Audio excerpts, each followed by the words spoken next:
Кожата е част от човешкото тяло, а без него танцът е невъзможен. Сигурна съм, че това ще потвърди и следващата ми събеседничка в студиото, Александрина Димитрова, която води курс по елементарна теория на музиката за танцьори. Здравей и добре дошла! Здравейте, много се радвам, че съм при вас днес. Ние също. Любопитно ми е да разбера какво представлява този курс. И трябва ли танцьорите задължително да имат ухо за музиката? Вероятно, да. Този курс ще се случва за първи път всъщност, стартира сега на 9 май. И това е един експеримент, който така някакси се появи като идея, защото музикалността все пак е доста важна част от танца, независимо от жанра или от стила. И всъщност, както знаем, за да се случи едно събитие са нужни причини и повод. Причините бяха това, че аз всъщност, освен че танцувам, съм завършила музикалното училище в Плевен, после музикалната академия тук в София и чак тогава се насочих всъщност към съвременния танц. Преди това съм се занимавала основно с бразилски фолклор всъщност. След малко ще поговорим за това. Нека да кажа на зрителите, че се занимаваш с танци от цели 16 години и това е един сериозен период от време, но въобще има ли място за теория, когато говорим за музика и за танц? Какво теоретично трябва да научат твоите ученици? Теоретично те ще трябва да знаят, примерно, структурата на едно произведение, за да могат да се ориентират в фразата, което всъщност се надявам, че ще им помогне много при танцовата импровизация, защото много често се налага. Хореографите в съвременния танц понякога работят с задачи, върху които танцорът трябва да импровизира всъщност. И това е, че аз се надявам тази система, която ще въведеме, всъщност да им помогне чрез практиката да научат теорията, защото всички ние знаем колко е скучно в училище да седнем за един час на масите и да пишем и да слушаме. И за това ще се постарая часът да е много раздвижен, всъщност ще има много движение, без да има значение какъв жанр и какъв стил танцува танцора. Аз се надявам, че ще има хора, които танцуват салса, които със сигурност ще имаме една балерина, тя ми потвърди. Със сигурност ще имаме едно момиче, което се занимава с кизомба, така че мисля, че ще стане много интересно. Този курс само за професионални танцори ли е отворен или всеки, който се занимава с танц и обича хубава музика, би могъл да се включи? Отворен е за всеки любител, всеки, който иска просто да надгради по някакъв начин на своите умения танцови. Защото това наистина помага абсолютно. Не се насочваме към съвременен танц или към сценични изкуства някакви. Просто всеки, който желая да повиши своята музикална култура и мисля, че това може да му е полезно като... Издай ни малко. Какви са музикалните произведения, творби, които си набелязала? Ще има ли предизвикателства към танцорите? Ще има много задачи, движенчески, които всъщност ще правим музика, която аз харесвам, просто защото аз познавам и тя е всякаква, с която всъщност е свързана с това каква задача съм поставила. Като съм внимавала, например, темпото какво ще бъде зададената задача или пък тембрите, които ще се използват, защото имаме и такъв урок, такъв материал. Коя е най-трудната музика за танцуване?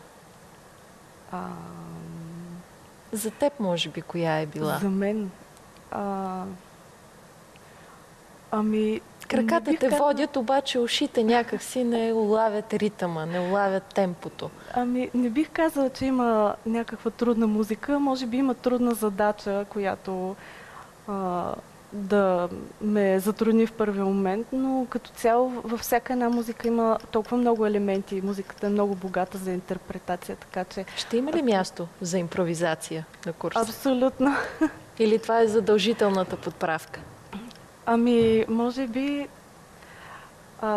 зависи от задачата, която съм поставила в случая, защото много пъти ще трябва да спазваме някакви определени правила. Например, да се следва определен ритъм или пък определена мелодия с някакъв тембър. Като за начало съм подготвила няколко такива задачи. Теб какво обаче те запали по танците? Мене, това е много труден въпрос. Може би все едно да обясня защо харесвам шоколад. Опитай. Аз по принцип съм учила музика цял живот, но това въобще не ми беше достатъчно. Имах нужда просто от движение. Много обичах движението. И след като започнах спортни танци, след това по някакъв начин се запалих по бразилската култура и осъзнах всъщност, че част от тяхната система, защото аз в момента преподавам изцяло бразилски танци, всъщност, и те имат една много хубава част от тяхната музикална система, която всъщност се занимава изцяло с ученето на ритъма през движението. И аз реших да заимствам всъщност от тази тяхна система някои неща, не дословно да копирам, но все пак чрез тялото мисля, че много по-лесно се учи на практика. Ходила ли си в Бразилия или може би предстои? Ето, ние виждаме едни хора, които просто обичат да танцуват и импровизират, дори на обществени пространства. Кадрите са от Лондон, ми подсказват колегите. Може би са професионални тези танцори, защото се справят добре, но общо взето май за хората, които обичат танците, граници няма. Да, определено зависи човек какво иска да надгражда, какви са неговите търсения, как иска да се развива. Няма ограничения в бразилските танци обаче как е? Какво е водещото там? Страстта, емоцията или още нещо е необходимо? В бразилските танци за мен това беше много интересно, че те са всъщност някаква част като от техния фолклор и то по-специално от африканския фолклор, от индиански има съвсем малка част. И всъщност всичко се е случвало през ритуала, първоначално през религиозния ритуал. Дори самба, която виждаме днес на карнавала, всъщност е започнала в тяхната религия като танц, защото тяхната религия се изповядва чрез музика и танц. И за мен това е ценното всъщност, защото как може да се възхвали природата и Бога, освен чрез движение и музика. На бразилска музика ли се чувстваш най-освободена в движение? Не е задължително. Всъщност бразилската музика даже поставя някакви рамки, защото все пак има някакви правила, ние трябва да сме в едно определено състояние, за да изпълняваме. Състояние на духа или на тялото? И на двете, бих казала.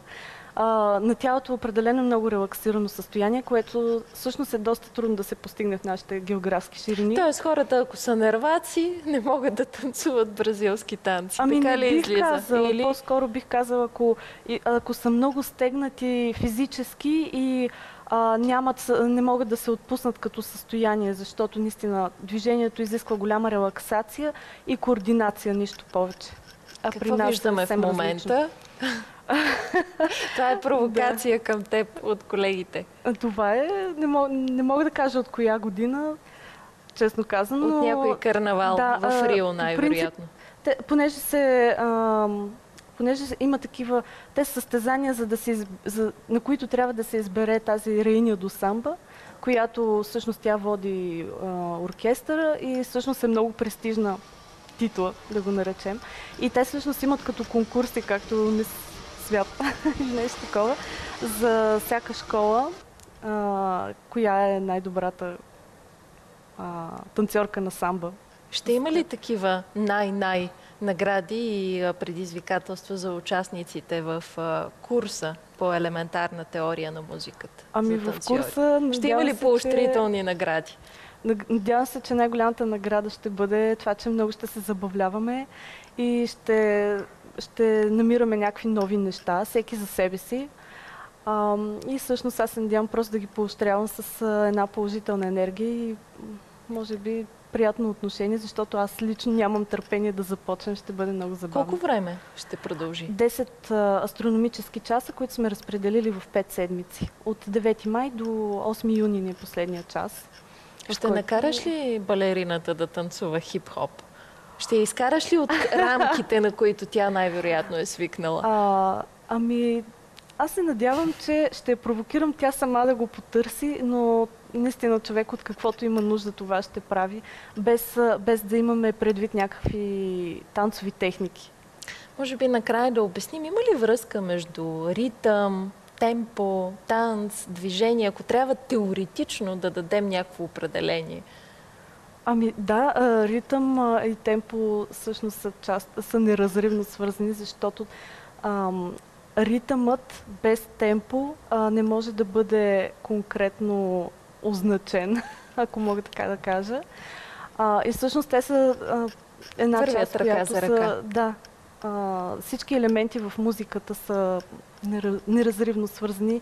И аз се надявам, че ще успеем чрез движението да научим как да ги прилагаме в реалността. В Ами реална успех, ситуация. успех желая Много на ви това благодаря. интересно начинание. Благодарим и ние.